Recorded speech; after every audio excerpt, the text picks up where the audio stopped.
Hey, I'm so glad you're here. I'm Christine, and welcome to Overstimulated and Whimsical, where we wander around my brain, get curious, and see what comes up. Before we get started, I like to take a few breaths just to settle in. So I invite you to take those with me. So if you are not driving or operating any heavy machinery, I invite you to close your eyes. If you are doing those things, then let's just breathe together. So take a nice big deep breath in through your nose, out through your mouth. And again, nice big deep breath in through your nose,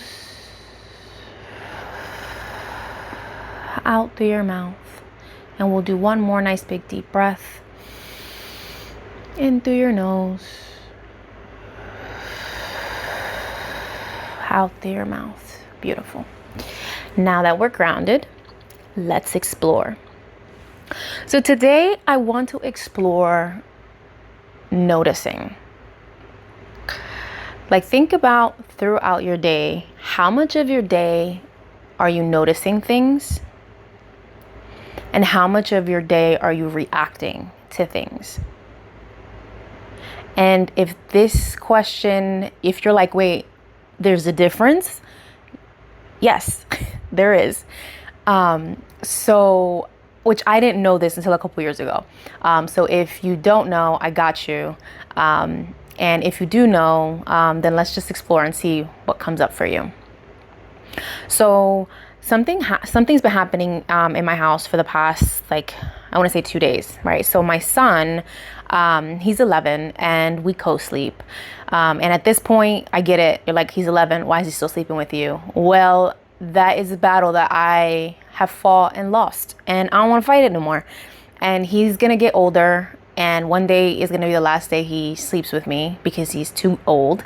And so at this point, I'm trying to embrace it and just appreciate that my little boy is still a little boy. With that said, this kid has been waking me up in the middle of the night for 2 nights straight. And now I don't know if it's because I am coming out of burnout. So I was very burnt out when I left my corporate job. And so I would sleep like a log. So waking me up was it was difficult to do. Whereas now, I tend to wake up a lot easier, which I don't love. Especially in situations like this, because my kid, he ends up waking up and then he'll ask me a random question while I'm sleeping, and I wake up to answer it. So he woke up 2 nights ago in the middle of the night to ask me what time it was.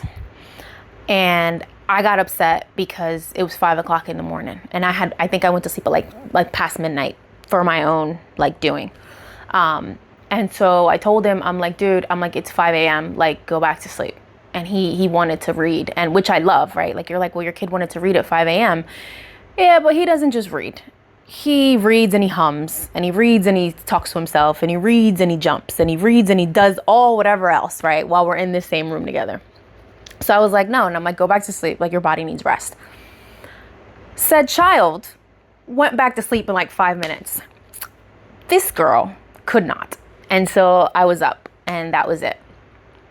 And so I told him, I was like, all right, we need to, figure something out. Because I'm not getting enough sleep, which then leads into a slew of other issues for me.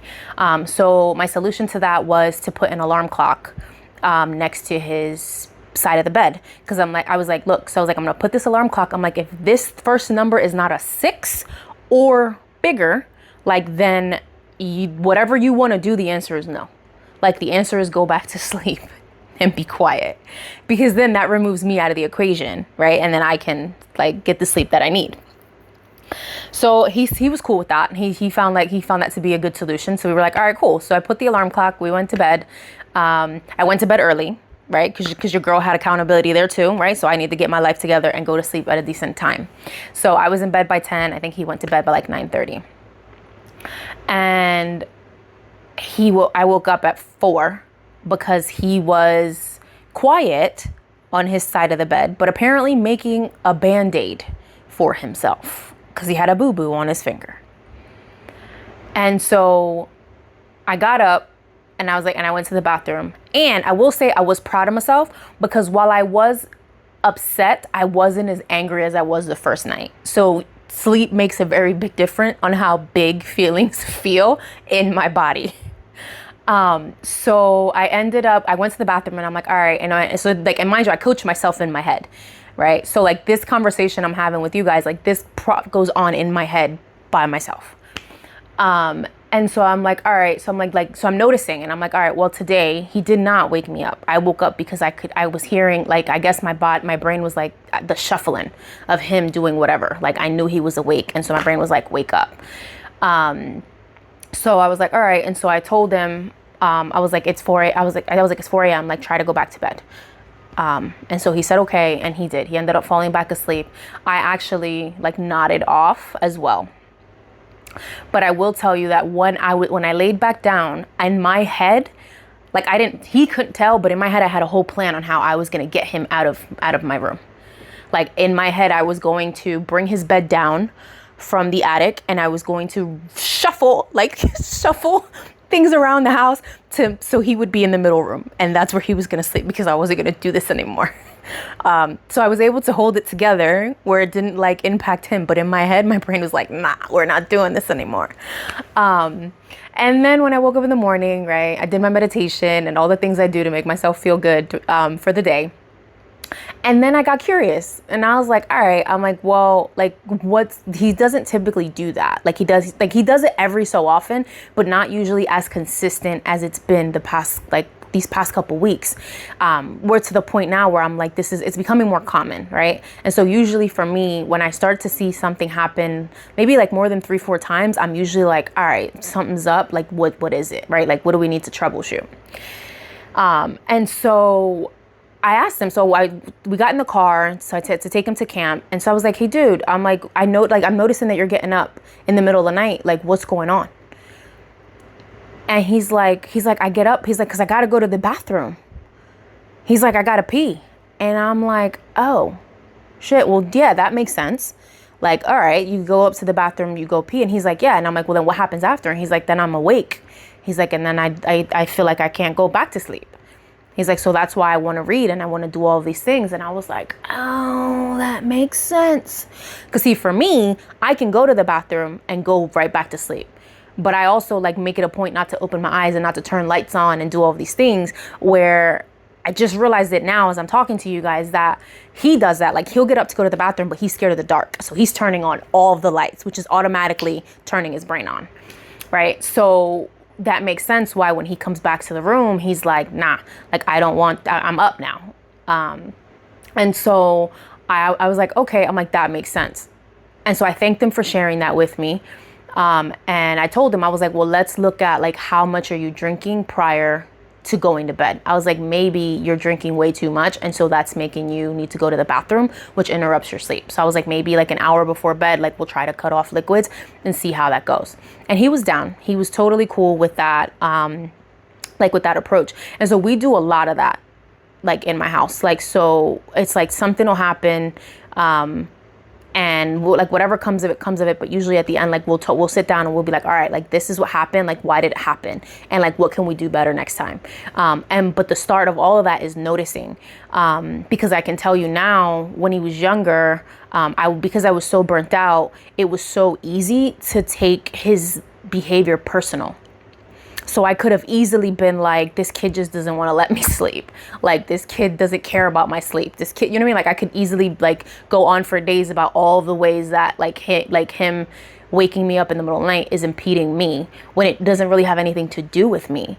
Like, he's having an actual situation, right? His bladder's like needs to be sorted in the middle of the night. And he's a kid who doesn't really know what else to do but to go to the bathroom, and doesn't know that there's other options and all these other things that we need to look into, right? So if I wouldn't take that time to notice and to ask, then we wouldn't have a solution to it. And he would either just keep on happening and I would start to get resentful, or I'd kick him out of my room, right? Which would probably strain our relationship maybe. So it could go into all of these things, whereas just getting curious about something usually ends up with a much better solution for everyone involved. So I guess my thought for you is like, where can you get curious? And whether that be for like yourself, your partner, your kids, if you have any, like instead of when something happens that isn't ideal, where can you notice and be like, like, why is this happening? Or, and not like, why is this happening to me? Like woe is me, but just like, what can we do so that this works for all of us? And not take it personal, because a lot of the times it's not really about us. And I will say, you're going to hear a lot about my kid, because that's something I've learned a lot with him. That oftentimes, like, he's doing something and I'm like, what is happening? And it's like something that's going on with him that if I give him the opportunity to explain his experience to me, I'm actually able to help him. And then the thing usually stops bothering me. And so, yeah, so I invite you to take some time to notice this week. And maybe you don't even have to do anything. Just notice, just give yourself the opportunity to be curious about a situation, and see what comes up for you. Yeah. All right. I think I'm done yapping. Thank you so much for listening, and for letting me be a small part of your day. If this is your vibe, you know what to do. And yeah, I'll see you on the next one. Thank you so much for exploring with me. I hope you have a great rest of your day. Bye.